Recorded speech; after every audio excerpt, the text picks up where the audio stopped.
Hi guys, welcome to another video. This particular video is actually going to be aimed more at my subscribers that either already kind of have a car like this Mercedes C43 AMG or are planning on getting something like this. Just want to know a bit more in-depth information of kind of what to expect. But yeah, let's just get straight into it. I've had this Mercedes C43 AMG facelift for coming up to 18 months now, and in this day and age, with the amount of tech that you find in modern day cars and modern day performance cars as well, I'm just gonna wait to get past this cyclist actually. But yeah, with all the tech you find in modern day high performance cars, all the electrics and whatnot, and things running at kind of near limit, things are bound to go wrong. Touch wood, I've actually not had that many issues with this C43 at all. I know some owners have been a lot more unfortunate than I have. The only real issue that I've had to take the car back to the garage for was kind of like a pre-existing issue that the previous owner never bothered to sort, and that was a really bad rattle coming from the panoramic glass sunroof. And that's with most cars that do have panoramic sunroofs. It is a common issue to have a really annoying rattle, and it's usually to do with kind of trim bits and the kind of padding, or there's usually a number of different problems, but the solutions are generally quite well known.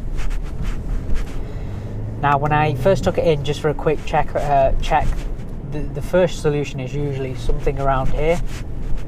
That's kind of some wiring that's kind of rattling about up in there, and to be fair, to begin with, it kind of sounded like it was coming from that area as well.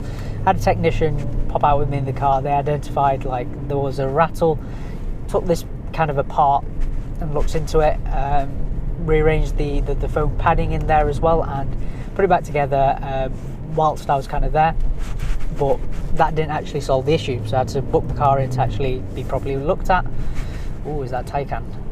Starting to see those Taycans everywhere now. And basically, the next common solution is the lubricant drying up on the seals on the actual the sliding mechanism, and so that was done, and that actually solved the issue. So thankfully, it wasn't anything more drastic. But it's not just a problem that you find on, you know, a Mercedes C43, for example. It's just a lot of cars that have electronic glass sunroofs that slide back and forth. Since then, I do have one other small electrical issue, although it's quite hard to kind of repeat it because it kind of almost happens randomly. So what I'm going to do, let's see if it works. It's basically to do with the window mechanism.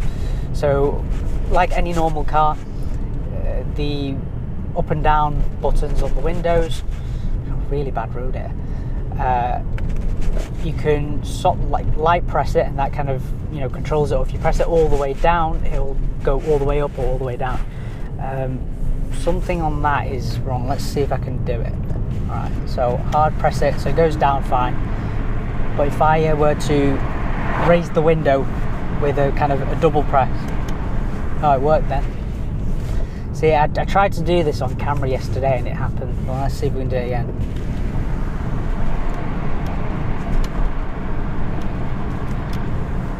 Nope, it's working. So as is always the case when you try and do it for a video. It's all the way back up. Right, it's gone down. I don't know if you saw that. So I'm getting piss wet through now. So I'm going to press it again. Look, not doing anything. But anyway, that's just like a really small, weird electronic glitch. Only happens on the driver's side windows. I don't know if any of you guys have had any issues like that.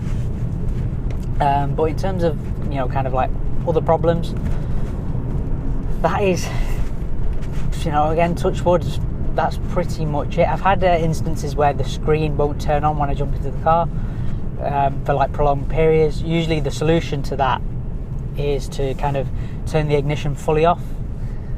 So it's not enough just to stop the car, but kind of like need to disable the ignition, or, you know, just open the door and that'll completely kill everything. Then if you start the car back up, all fine.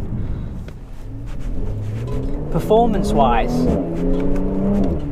you know, you usually get people saying, right, this isn't a proper AMG, and you know, it kind of is true in a sense, where, you know, things aren't operating at their limit. So in my previous CLA 45, those 45 engines, you know, you're able to get that amount of power because the turbo was so highly strung.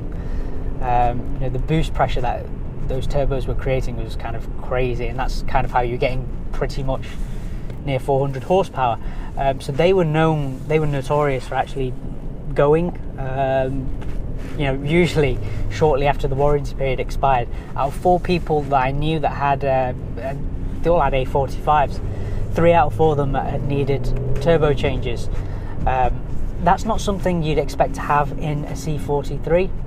The engine itself, nothing's really that highly strung. You've got the same amount of power as kind of, you know, the previous 45 engines, but a much bigger engine, bi-turbo instead of single turbo. So, you know, the components aren't being stressed as much or as hard. I'm trying to think what else is there off the top of my head.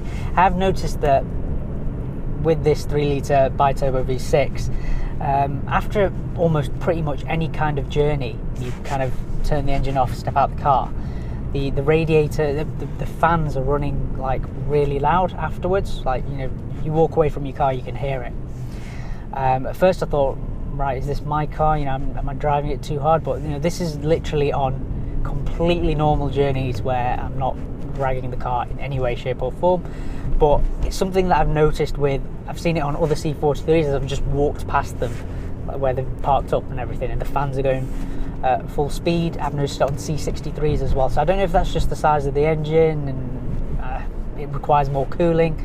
But yeah, you know, my oil temperatures are generally below, I mean, obviously it's a bit cold now, generally operate just below 100 degrees. If I'm being a bit of a hooligan and I'm you know, I'm in Sport Plus and driving through, you know, centre of town kind of at really low speeds and not getting much air into the radiators, then, you know, it'll go up to kind of like 103, 104. But the moment you get going again, it kind of drops back down to below 100. So definitely no issues there. But if you are a C43 owner or a C63, and depending on what climate you're in, do you notice any overheating issues or anything like that? I mean, it's not hindered performance or anything, as far as I can tell. I think I might have like a really, really slow leak in the left rear tyre.